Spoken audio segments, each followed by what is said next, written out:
In the 67-year history of the Champions League, formerly known as the European Cup, no manager has coached a team to 3 consecutive titles, except one: the icon, Zinedine Zidane.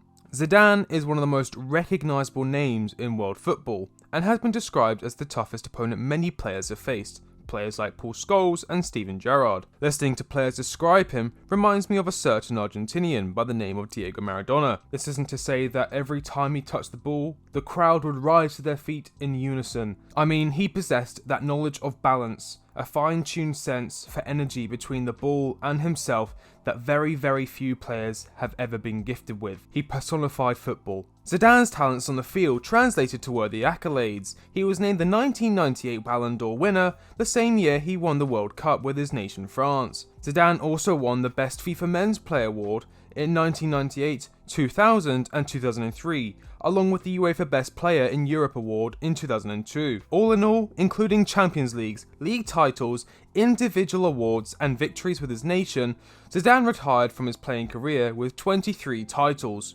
Not a bad career with all said and done. Before I continue the video, I'd just like to say a massive thank you for helping me reach 500 subscribers. I literally couldn't do it without you. If you are part of the 99.3% of people who watch my videos but aren't subscribed, please consider joining this very exclusive group of elites that have joined the club. Much like many other former talents on the pitch, Zidane took his knowledge of the game and used it in a more coaching role, joining Jose Mourinho's Real Madrid in 2010 as a first-team advisor. The following year, the Frenchman became the club's sporting director and went on to assist Carlo Ancelotti in coaching Real Madrid to the club's 10th Champions League title in 2014. A quick thank you to Statman Dave for providing an excellent breakdown of Zidane's tactics and coaching career. It wouldn't be until January of 2016 when Zidane would take the position as head coach for Los Blancos. He would go on to win the Champions League that season, and then the season after that, and then the season after that. During this unbelievable European run, Zidane would also coach Madrid to a league title during the 16-17 season, the same season Madrid won the Super Cup and the Club World Cup, which helped Zidane to go on and win the World's Best Club Coach award, an award he went on to win the following season. This guy won everything, Jesus Christ. It's important to note that Zidane left Real Madrid in the 2017 and 18 season. He wasn't sacked, he left. Zizou would later return to Real Madrid in March of 2019 to help his former club through tumultuous times before going on to win the league title in the 1920 season, conceding only 25 goals. The last time Los Blancos conceded this few goals in a season, Super Mario Bros. Hadn't even been released. Zidane left his post as head coach for the Real Madrid men's team following the climax of the 2021 season.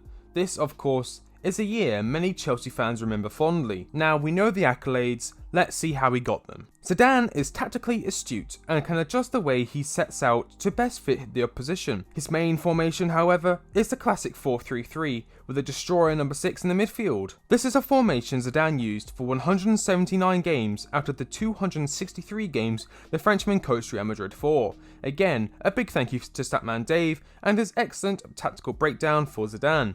Link in the description or perhaps in the cards on the top right hand corner of your screen. At Madrid, Zizou had the likes of Luka Modric and Toni Kroos working as deep-lying and advancing playmakers, whilst Casemiro would provide excellent defensive structure, intercepting play and breaking down opponents' attacks. If Chelsea were to bring in Zidane, a DM to partner Enzo as a deep-lying playmaker would be high on the summer's wish list. West Ham's Declan Rice and former Chelsea academy player is looking for a move away from the Hammers in the summer transfer window. Bayern Munich's Joshua Kimmich might also be an option for the Blues. The German midfielder has expressed an interest in challenging himself abroad. Let's see what happens. In possession, the fullbacks would press high up the field, turning the formation into a 2-3-5. This overload in attack would create a great deal of pressure for opposing teams. In defence, Madrid would transform into a 4-5-1, with Ronaldo moving into the striker role. In Zidane's second year, injuries to key players like Gareth Bale forced the Ballon d'Or winner to adjust his tactics accordingly.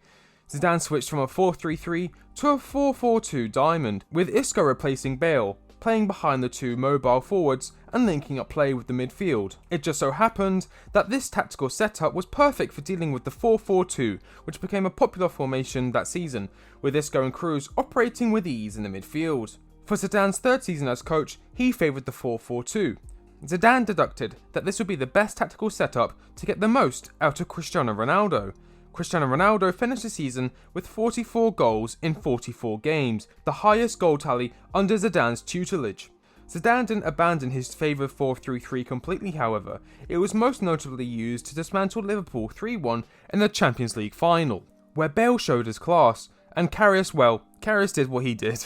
Although Zidane has proven his ability to formulate effective and game-changing tactics, his real strengths come from his simplicity and man management skills. Zidane understands the strengths and weaknesses of his players, and he plays on them to a masterful degree. Where Enrique had Messi, Suarez and Neymar, Zidane had Modric, Kroos and Casemiro, and prime Cristiano Ronaldo and Gareth Bale. The point is, it's one thing to be bridled with talent, ability and ego. It takes another to be able to harness it and transform it into cohesion, results and trophies. This is Zidane's bread and butter, and it's exactly what Chelsea need right now. To summarise Zidane's tactics during his first spell as Real Madrid head coach, the midfield controlled the tempo of the game, who got the ball, when, where and how. Enzo Fernandez is a player who would absolutely shine under Zizou. The fullbacks would bomb forward, acting as wide creators, whilst the right and left wingers would gravitate closer to goal, bagging goal contributions left, right and centre. Zidane's prowess as a footballer commands respect from his squad, meaning tactics were followed and rarely deviated from. As you can imagine, the atmosphere around Zidane is a lot more impactful than that follows Mr. General Practitioner Graham Potter. You see, Zidane has this aura about him. He has that dog in him. Zidane's second spell as Real Madrid head coach was less impactful, however. Players like Cristiano Ronaldo had left for Juventus, Toni Kroos and Luka Modric were ageing, Ramos wasn't getting any younger, and injuries riddled the former Chelsea star man Eden Hazard.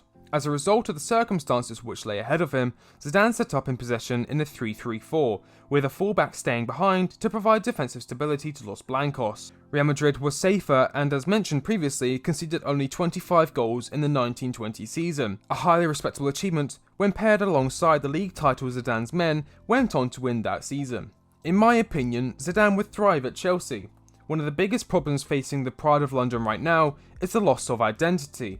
The sanctions and subsequent selling of the club has left the side disjointed and lost. Ambitions of winning leagues and Champions Leagues cannot be reached through giving a coach with no experience doing either years of precious time in this club's history. It kills urgency, drive and allows for acceptance of failure and mediocrity, which is exactly where we are now. Investing in Zidane will not only bring a well-versed tactical coach who can do wonders for how we play and how the players develop, it will also revive the Chelsea identity, to win.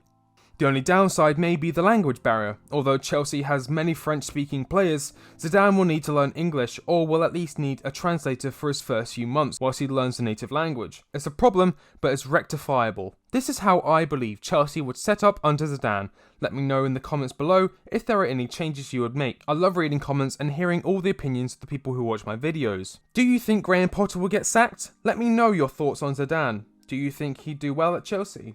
Who would you bring in to save Chelsea at this point? If you liked the video, smash the like button, and if you're new here, why not subscribe? It would mean the absolute world to me, and it would bring me one step closer to reaching my dream. I've been The Quick Take, and I'll catch you on the next one. See ya.